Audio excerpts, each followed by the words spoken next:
Well, let me ask both of you a question. I put up a list of maybe a dozen or two brands, and we found over 100 companies that have done something for Haiti. Gifts from a couple $100,000 to over $1 million. Is that something that they should be talking about, or just a good deed that should be on the annual report, or maybe a press release and go on from there?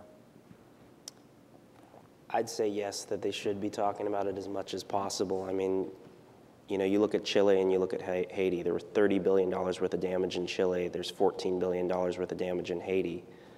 Yet Chile went into the crisis with an $11 billion surplus, whereas Haiti, of course, had a deficit.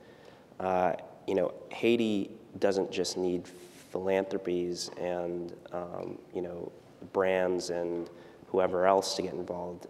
That chatter needs to build, and governments need to come in. The World Bank, the Inter-American Development Bank, who's what I was there with. All need to do their part, because Chile, between their surplus and their international credit, et cetera, they're able to rebuild themselves. Haiti has to get everything from outside, and so I'd say talk about it as much as possible, please, because the more awareness driven, the better. That's a great point. So it's not just getting credit for the good deed. It actually, you can draw more attention, more donations, not necessarily even buying the products as part of that. That's interesting. On the original We Are the World, we raised $63 million, but what Quincy claims is the victory of the campaign was that the American government, within the next year, spent $800 million in Ethiopia on famine relief. And I think it's the awareness that you raise through stuff like this that is the real benefit of it, maybe not necessarily just the dollars and cents. What do you think, Jory?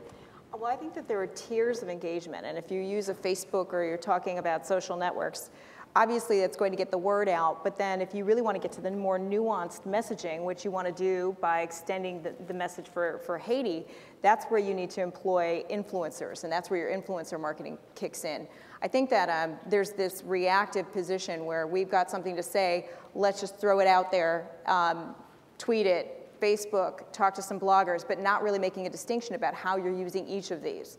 And it's important to know that there's initial outreach, and there's initial awareness, and then there's also honing in on the messaging, and that's where the influencer side is going to take place in the influencer. So absolutely talk about it, but know how you're talking to audiences and the various tools that you're using. Great. We have time for maybe one question from the audience.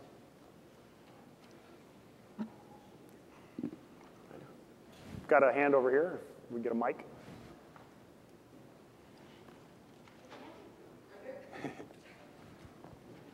Hello, Candace Hanau, Save the Children. I'm talking to BlogHer. Have you partnered directly with a charity to start, or a cause, and help them to shape their influencer strategy as opposed to starting with a corporate brand?